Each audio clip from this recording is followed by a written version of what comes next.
Hi guys, it's Rosetta from Rosetta Grows. Thank you so much for joining me today. Thank you for coming back. Thank you for liking and subscribing. I've been so overjoyed by just your positive responses to my videos and to things going over on Instagram, and I just couldn't be more grateful. So thank you. Today we are talking about spider plants. Let's see, Chlorophytum comosum. Chlorophytum comosum. And I have two. One is variegata. There's two here that are variegata. And I have two here that are the curly Bonnie, which, hey Bonnie, that's my mother-in-law. I love her. And these ones, they're curly. Some are curlier than others, which I'll get to. Funny. So I need to tell you something. Despite the fact that I have 4 spider plants, I just don't really like them. Cover your ears, babies. I love you so much. But I've never been a spider plant fan. And excuse me if I ever call these snake plants, because I equally don't like snakes and spiders. I love the plants, just snakes and spiders don't like. So I kind of like, in my head, they mix up. Anyways, spider plants, and they really do look like spiders if you've ever seen them propagate. They're a little brand new plant will just come off here and looks like a little spider hanging down. But back to my story, I don't really love them. I've never really liked the look of that thing falling off of it because it looks like a spider. But what's cool about those is they do propagate really easily. And the reason I got the spider plants is because I'm really into clearing up the air in my house, as one of the reasons why I enjoy plants. And spider plants, according to NASA, do a really good job of that. So I was like, oh, okay, I will do it. These plants, I think all of them came from Trader Joe's. I was doing my grocery shopping and I saw them and I thought, what the heck, $5, sure. So I don't know why I have so many of them. I think I kind of thought like I'm gonna have a spider plant in each room. I don't know. They're all 4 sitting together in the living room, so that plan didn't really work. But I know they're very popular. They've been popular for a very long time, and technically should be easy to take care of. But somehow mine aren't doing that well, and maybe it's because I haven't been putting enough love on them. I don't know. But I'm gonna try to fix a couple things, a little tweaks here and there, and I'm gonna repot the variegata ones. My curly guys are doing so good. They're happy, they're healthy, they're looking good. They've got just barely any brown tips, and maybe these ones are just easier to grow, I don't know. But these guys are so happy. They're doing just fine. I'm gonna leave them in there. One of these has a little yellow leaf, which happens. Can you see it in there? That happens. Just gonna remove it. Pluck. It didn't want to come out quite yet, but there you have it.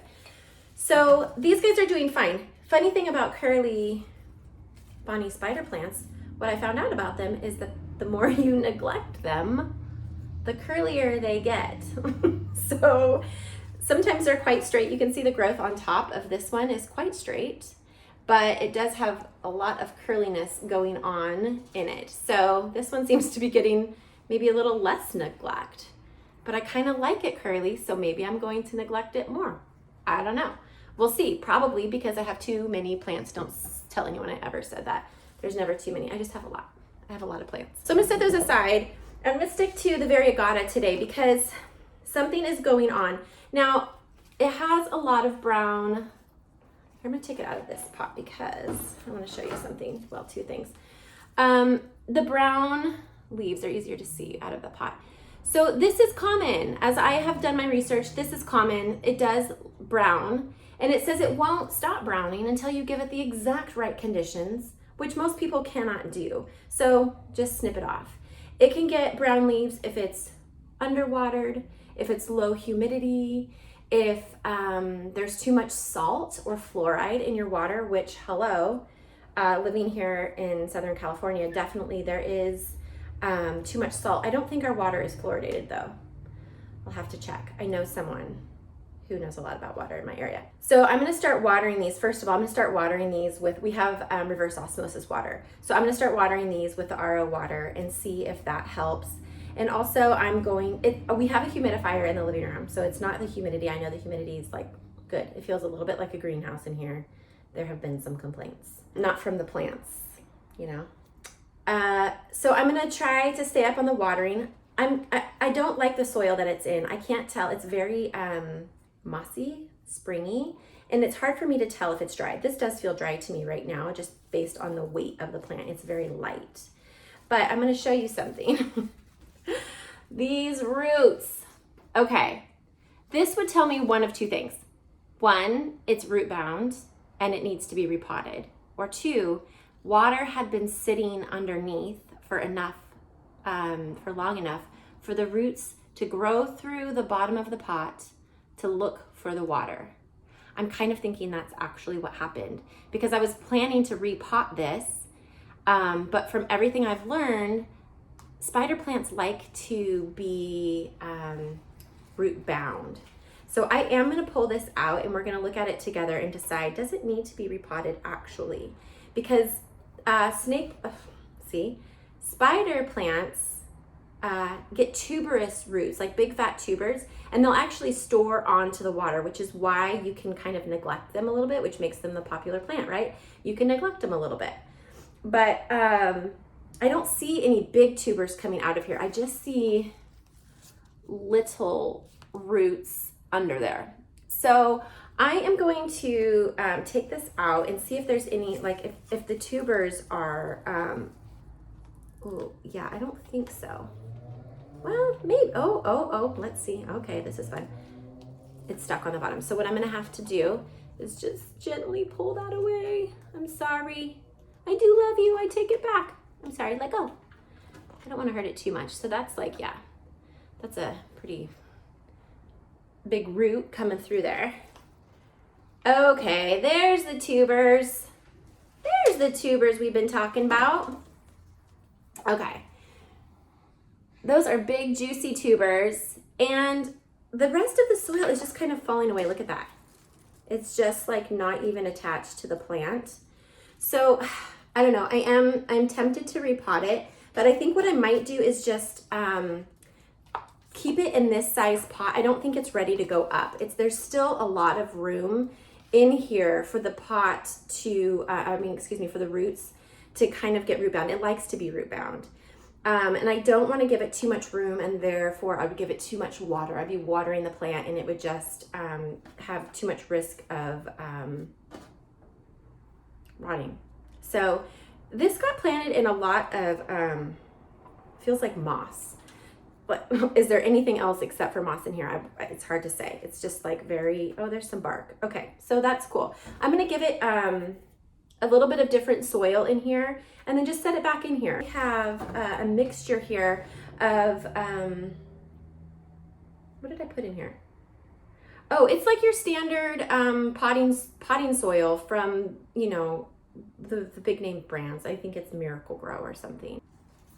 I'm gonna put a little bit of soil in the bottom. Where's my trowel? Found it. I'm gonna put a little bit of soil in here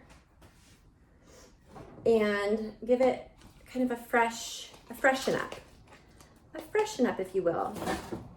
So there's not much, I didn't need much to put in there because it's already quite happy, but it's just gonna give, you know, I gave it maybe a half of an inch. So it's just gonna give these roots some place to go, but it's still gonna remain a little bit tight. So I don't know, I think it's a little bit of a guess, but I think that it's going to be happy. Give it some fresh soil. This does have, I put a little bit of worm castings, which, as you know, is worm poop. I don't know, I like to say worm poop, but casting sounds a little bit more like professional. Worm castings. So worm castings it is.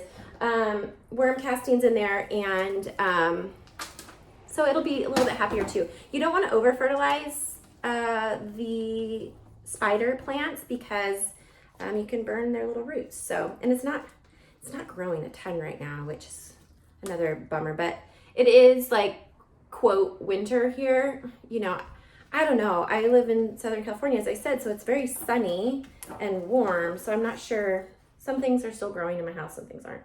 This one, not really. So we're just gonna put a little bit of soil in here, and which is awesome. I didn't change his size, so I don't need a new cash pot. It's gonna go right back in this little bad boy, which is an IKEA special. I'm going to just snip these edges off, and I just have they're just regular kitchen scissors or something, but it works better on these fine little leaves than my big old pruning shears. I'm not gonna bore you with how I clean this whole thing up. And I'm gonna do the exact same. Actually, while we're together, let's look, let's just set this down. I'll water it in a second. Let's look at the roots on this friend, because this friend actually feels a little bit heavier, and it's in a different pot. I wonder if I got this somewhere else. Okay, so same deal, brown tips. I have a friend, she just showed me hers. Emily, how do you do it? Your spider plant looks amazing, like no brown leaves at all. I'm not sure what's going on there. She's got care down. It only has no brown leaves if you're doing exactly everything right, so congrats. I have one big tuber sticking out, so that tells me that this might be ready for a repot, and I don't want to hurt it. Of course, if you knock off a couple roots here and there, it's not going to hurt the plant, but oh, that looks good. Yeah, that looks nice. I'm not going to repot this one either. This has a lot of room. This soil is different too. This has a lot more room. These roots can go up here. I might put a little bit of the soil in just for worm casting material. But there you have it. I'm going to set it right back in with a little more of my soil, and then I'm going to trim it up. So that is easy. You know, this one is growing better and it's in different soil, so maybe that's the trick. It needs a little bit more gritty soil than that kind of mossy soil from the other one. Because this one, I feel like I got them at the same time, but maybe not. You know, one of these things is not like the other. This guy looks much happier. So I'm hopeful that we can move on and be happy together. I love you. You know, you want to put it in a bright, indirect light place. Medium is probably fine too. And then when you water, you don't want to over water it, which means don't frequently water it. So you want to water it through. You want to water it so that the water comes out the bottom, starts dripping out the bottom. So then you know that you've thoroughly watered it. There it goes. And then let it dry out a little bit between. If this gets too wet, the tubers are going to rot, which, you know, then will kill your plant. So water it thoroughly, then let it dry out, let it be in a bright spot, and hopefully it'll give you little babies and you can propagate it, or let it hang if you like that look. Not so much me, but maybe it'll grow on me.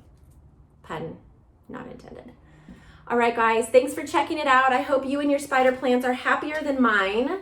I hope that you're being, you know, kinder to your plants.